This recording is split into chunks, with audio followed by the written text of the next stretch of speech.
Dale Steele said recently in the comments, he said, come on now, Pete.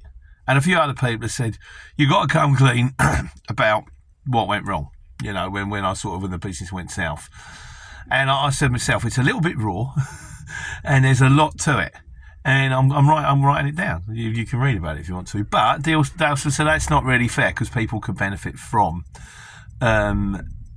your experience. So I'm going to give you the Janet and John version without going into too much detail. Just so what I recommend that you don't do, that I did, that caused me to lose my business and I had to go to work for the man for 10 months, which was fine. Dan got me out of trouble and I'm grateful for that. But at the same time, I'm much happier as an owner-driver on my own. And there are 5 things that I've come up with.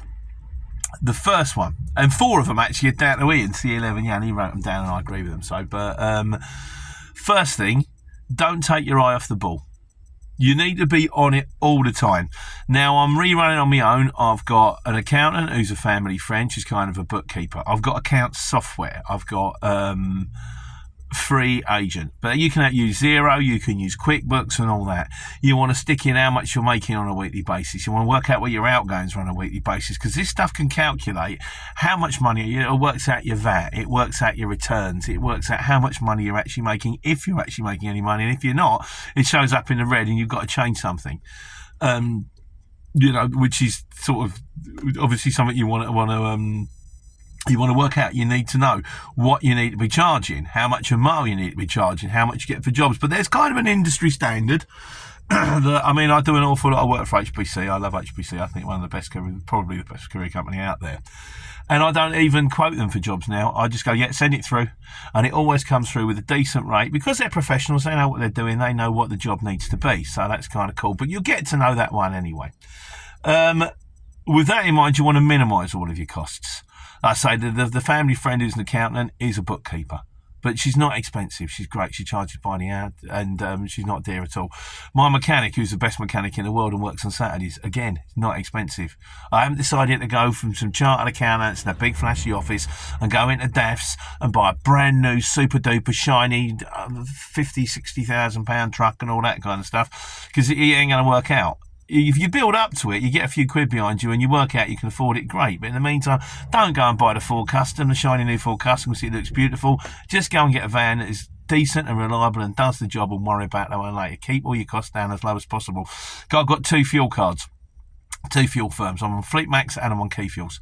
The UK Fuels. And all I do is when the emails come through at the beginning of the week, I work out which one of the 2's got the cheapest and go with them. Because otherwise what you've got to do is you've got to ring them up all the time and go, oh, you're a little bit dear, can you do a little bit cheaper and all that? And that just becomes a pain.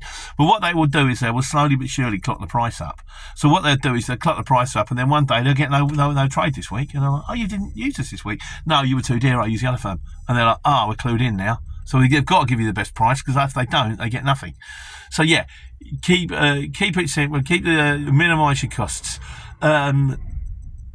Set a reasonable target.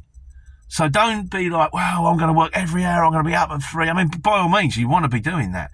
But go, well, this is my target for the week. My target for the week is now higher than it was before because another thing I learned when I was working for OH, you really can put the hours in if you try.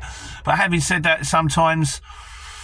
Yesterday I finished early. I finished at 3, so I had a load on board, but I had officey work to do. But you think, well, okay, I've done my bit for the week, and I normally go flying out the gate on Monday, so Monday, Tuesday, Wednesday, try and get everything, and get a load of dough behind me. You think, well, I'm up on the week now, so I can it's not super scary now. So you want a reasonable target for every week, and bear in mind you ain't going to be working 52 weeks of the year. So there's Christmas, and you might want a holiday. So set a reasonable target so you can accrue a bit of dough. And that's kind of go with that one. And I wouldn't scale. Keep it simple. These are the 2. Keep it simple. Now, before I thought, right, okay, it's me, and then we're going to get some vans. We're going to get a van network. We're going to get some lorries. We're going to have some lorries on the road. We're going to have that. Organic growth is a wonderful thing. if you find that you've got a guy who's one of your customers who rings you up and says that I need 2 lorries every day and and I'll give you a contract, I'll sign it. I need 2 lorries every day for at least the next year, and I can pay this much for each lorry. And you work out and you go, well, I can afford to put a lorry and a driver on the road to do that job, and that will pay itself. So anything I get coming back is mine. Then maybe, but otherwise, I would keep it simple. It's just a headache when you get, oh, he's broken down. Oh, he's not turned up today because he's sick. He can't find the place. Have you got a booking reference? Oh, what's going on over here? What's going on over there? It's just you. It's very easy to keep on top of. Someone rings you up and go, why weren't you paid? We haven't got the POD. Hang on a second. What was the date? 3rd of September? There it is. I'll rescan it and send it across to you. Get the hard copy in the post. Keep it simple. It's no headache anymore. Am I ever going to be rich? Well, no. I'm not going to be Richard Branson. I'm not going to be Eddie Stobbart. But you look at all these huge firms and then you realise, look at Woolworths. You think they're taking loads of money and then they all shut. Do you want it in your life? I don't want it in my life. My mate Ian turned around to me. He said, this time next year, millionaire. And I went, no more. I don't want it anymore. I've got an operator's license with 1 truck. 1 truck, no trailers. That's it. Keep it simple. So they're the 5 things that I didn't do. I expanded when I shouldn't have done. I completely took my eye off the ball. I didn't keep it simple. I didn't set a reasonable enough target. And I scaled when I shouldn't have done. Don't do them. Just keep it simple. And if it does grow, naturally, my mate Daniel, my old superhero transport manager, done very well for himself. Last I heard, I think he might have had 6 trucks, I think 8. I think 9, 10. He's running them 24/7. He knows exactly what he's doing. He's on top of the situation. But even he said, I went through it. I had grief. I had one day I checked the fuel card and like $2,000 had gone missing. He said it was heavy, but he's gone through it and he's up for it. Not for me anymore. I'm not a young man. I don't want it. Just me and a lorry. Me and Tiffany out on the road, taking care and taking money.